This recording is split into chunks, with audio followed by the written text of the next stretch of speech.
जय श्री कृष्ण भक्तजनों, राधे राधे। छठ पर्व या छठ पूजा कार्तिक मास की शुक्ल पक्ष की षष्ठी तिथि से मनाई जाती है। ये 4 दिनों तक चलने वाला लोक पर्व है। यह पर्व दिवाली के 6 दिन बाद मनाया जाता है। छठ पर्व मुख्य रूप से उत्तर भारत के राज्य बिहार, झारखंड, पूर्वी उत्तर प्रदेश और दिल्ली में बड़े ही धूमधाम से मनाया जाता है। छठ पूजा में सूर्य देव और छठी मैया की पूजा व उन्हें अर्घ्य देने का विधान है। छठ पूजा भारत में वैदिक काल से ही मनाए जाने वाला बिहार का प्रसिद्ध पर्व है। षष्ठी तिथि के प्रमुख व्रत को मनाए जाने के कारण इस पर्व को छठ कहा जाता है। इस वर्ष छठ पूजा 5 नवंबर से नहाय खाए के साथ शुरू होगी। इसके बाद छठ पर्व 4 दिनों तक चलते हुए खरना, संध्या, अर्घ्य, प्रातःकालीन अर्घ्य के साथ 8 नवंबर को समाप्त हो जाएगी। छठ पर्व का प्रथम दिन, जिसे नहाय खाए के नाम से जाना जाता है, इस दिन सर्वप्रथम घर की साफ सफाई कर उसे पवित्र किया जाता है।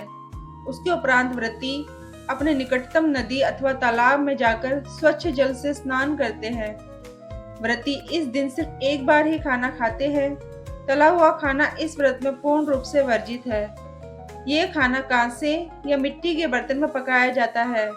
आज के दिन व्रती बिना स्नान किए जल भी ग्रहण नहीं करते हैं। छठ पर्व का दूसरा दिन, जिसे खरना या लोहंडा के नाम से भी जाना जाता है, इस दिन व्रती पूरे दिन उपवास रखते हैं। सूर्यास्त से पहले पानी की एक बूंद तक ग्रहण नहीं करते हैं। शाम को चावल, गुड़ और गन्ने के रस का प्रयोग कर खीर बनाई जाती है। इन्हीं 2 चीजों को पुनः सूर्यदेव को नैवेद्य देकर उसी घर में एकांतवास करते हुए ग्रहण किया जाता है। सभी परिवारजनों, मित्रों एवं रिश्तेदारों को प्रसाद स्वरूप खीर रोटी दिया जाता है। इस संपूर्ण प्रक्रिया को खरना कहते हैं। इसके उपरांत व्रती अगले 36 घंटों के लिए निर्जला व्रत धारण कर लेता है। मध्य रात्रि को व्रती पूजा के लिए विशेष प्रसाद रूप में ठेकुआ नामक पकवान बनाता है। छठ पर्व का तीसरा दिन, जिसे संध्या अर्घ्य या अस्ताचलगामी सूर्य को अर्घ्य के नाम से जाना जाता है, पूरे दिन सभी परिजन मिलकर पूजा की तैयारियां करते हैं। छठ पूजा के लिए विशेष प्रसाद जैसे ठेकुआ, कचवनिया, चावल के लड्डू बनाए जाते हैं। छठ पूजा के लिए एक बांस की बनी हुई टोकरी, जिसे दौरा कहते हैं, में पूजा के प्रसाद फल डालकर देवकारी में रख दिया जाता है। वहां पूजा अर्चना करने के बाद शाम को एक सूप में नारियल, 5 प्रकार के फल और पूजा का अन्य सामान लेकर दौरा में रखकर घर का पुरुष अपने हाथों से उठाकर छठ घाट पर ले जाते हैं। इस पर्व में पवित्रता का खास ध्यान रखा जाता है। इस संपूर्ण आयोजन में महिलाएं प्रायः छठ मैया के गीतों को गाते हुए घाट की ओर जाती हैं। नदी के किनारे छठ माता का चौरा बनाकर उस पर पूजा का सारा सामान रखकर नारियल अर्पित किया जाता है एवं दीप प्रज्वलित किया जाता है। सूर्यास्त के कुछ समय पहले पूजा का सारा सामान लेकर घुटने तक पानी में जाकर खड़े होकर डूबते हुए सूर्य को अर्घ्य देकर 5 बार परिक्रमा की जाती है। चौथे अर्थात अंतिम दिन सुबह उदयमान सूर्य को अर्घ्य दिया जाता है। सूर्योदय से पहले ही व्रती जन घाट पर उगते हुए सूर्यदेव की पूजा हेतु सभी परिजनों के साथ पहुंचते हैं।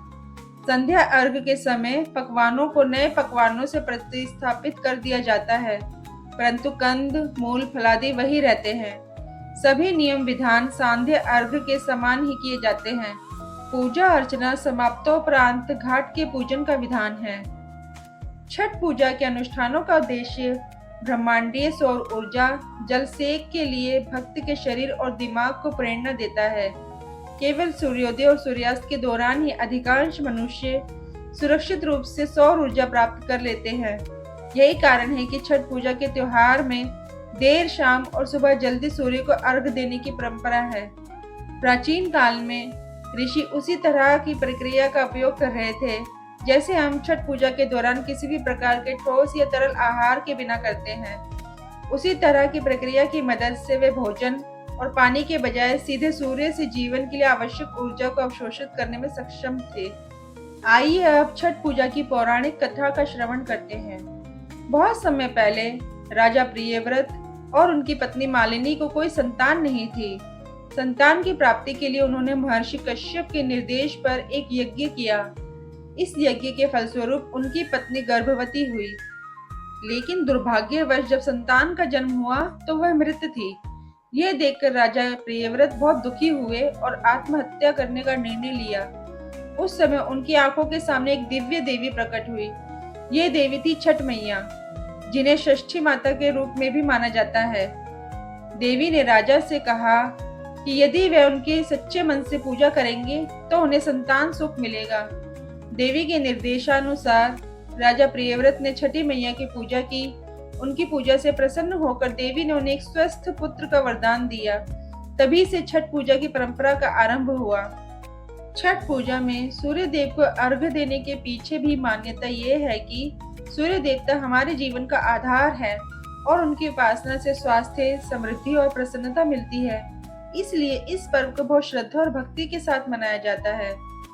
छठ पूजा अपने कठोर व्रत, धार्मिक अनुशासन और पवित्रता के लिए प्रसिद्ध है, जो इसे अन्य पर्वों से विशेष बनाती है।